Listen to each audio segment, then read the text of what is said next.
Hi guys, my name is Tina. I'm a village leader for SNY, and I am village leader over Zion 2 and Zion 6. I'm adult shepherd for Zion 2. Something that I've been encouraged by recently is just how simple life has been. With coronavirus and everything that's been going on, it's been hard to gather together.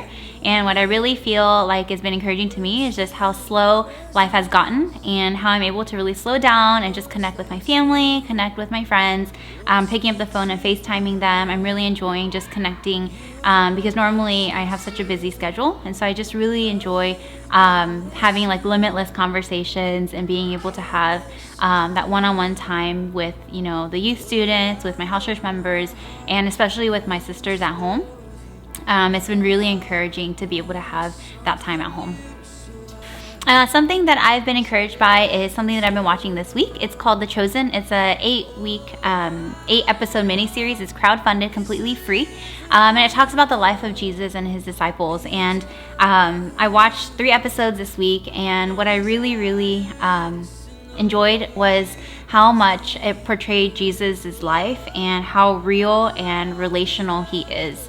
One of the scenes that really touched me was when he invited himself to the house of Mary Magdala, and she, in the episode before, was healed by Jesus. She was demon possessed, and Nicodemus and other people tried to basically cast the demons out of her, and no one could do it.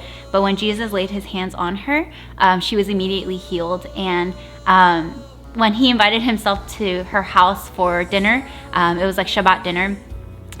She was so stunned when she opened the door to see him, and he invited himself in. And in that home was Barnaby and just some other people that were rejects of the world. So you had, a blind woman, a couple other lame beggars, and they were there having dinner. And Barnaby made a comment that was like very offhanded. It was actually very like kind of an awkward comment about Jesus, and all he did was just look at him, and he gave him a wink. And I think witnessing that dinner table and witnessing Jesus and all of the rejects of the world was really encouraging, because it reminded me of house church, and it really reminded me of how house church is made of very colorful people, and it's made up of people that are rejects and have all backgrounds and walks of life. And Jesus, as we're called to be like Jesus of this world, didn't judge Barnaby. He didn't reject him or discipline him or scold him, but he simply just winked at him and smiled at him. And it was just really encouraging to see that, because I've just been really missing house church and really missing community. And it was such a good time to reflect on what house church really means to me and what it looks like to be Jesus of this world, to love on those that are rejects and to love on those that are unloved. And maybe people make really weird comments, or the friends and people around us may seem like they're just socially outcasted from our friends, but we're called to love these people and to show them the love of Christ. And when I saw that scene, it just really encouraged me to continue to live the life that I've been called to live, regardless of our circumstance that we're in. And the first thing that I want to do when I get out is to have dinner with my friends and family in my house church, because it's just been something that I have really missed doing.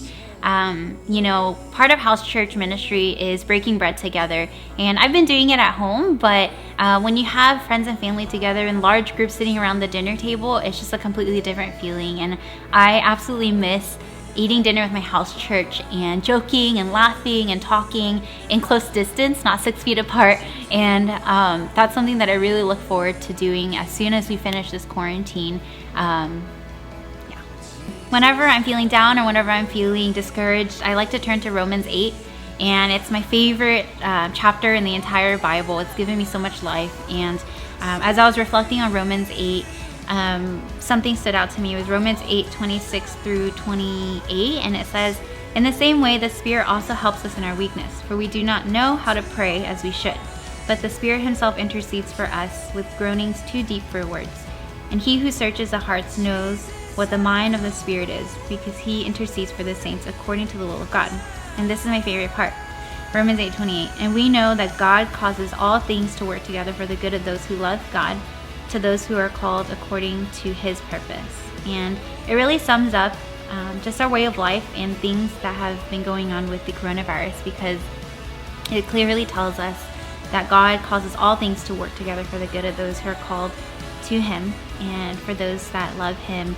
And when I'm discouraged, I really just like to remind myself that God has a purpose in all of this and that He's called us to something greater.